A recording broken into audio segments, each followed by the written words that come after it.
Telangana rising global summit 2047 ను అత్యంత ప్రతిష్టాత్మకంగా నిర్వహించేందుకు ప్రభుత్వం ఏర్పాట్లు చేస్తోంది. రంగారెడ్డి జిల్లా కందుకూరు మండలం మీర్ఖాన్పేటలోని ఫ్యూచర్ సిటీలో వచ్చే నెల 8-9 తేదీల్లో నిర్వహించనున్న ఈ అంతర్జాతీయ సదస్సుకు యుద్ధ ప్రాతిపదికన పనులు జరుగుతున్నాయి. సుమారు 100 ఎకరాల విస్తీర్ణంలో నిర్వహించనున్న ఈ సదస్సును విజయవంతం చేయడంపై అన్ని శాఖల సమన్వయ సమావేశాన్ని ఫ్యూచర్ సిటీలో నిర్వహించారు.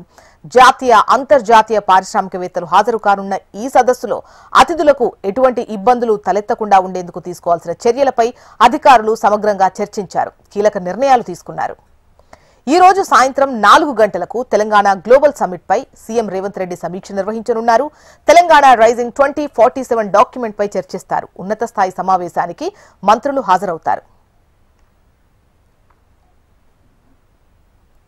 తెలంగాణ రైజింగ్ 2047 కు సంబంధించి ఇవాళ తెలంగాణ సీఎం రేవంత్ రెడ్డి సమీక్ష నిర్వహించనున్నారు. డీటెయిల్స్ మనకు అశోక్ అందిస్తారు. Regional coordinator Ashok.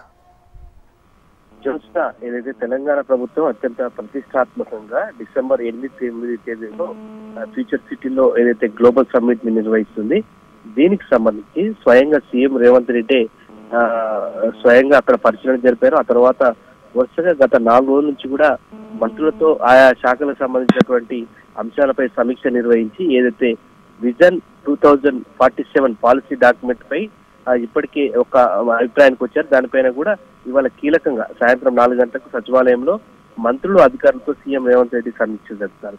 అయితే విజన్ 2047 పాలసీ లక్ష్యంగా తెలంగాణ జీడిపికి సంబంధించి 3 ట్రిలియన్ ఎకనామీ లక్ష్యంగా గ్లోబల్ సమ్మిట్ నిర్వహిస్తున్నాం. దీనికి సంబంధించి పెద్ద ఎత్తున ఏర్పాటు చేస్తున్నామని చెప్పేసి సీఎం రేవంత్ రెడ్డి ఇప్పటికే స్పష్టం చేశారు.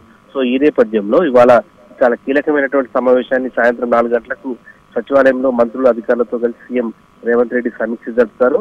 దీంతో పాటు రేపటి నుంచి ఆయన వరుసగా 6 రోజుల పాటు జిల్లాల పర్యటన, ప్రజాపాలన భాగంగా జిల్లా పర్యటన ఉంది. సో ఈ నేపథ్యంలో ఇవాళ ఆయన కీలకమైనటువంటి ఈ సమావేశంలో పాల్గొనబోతున్నారు.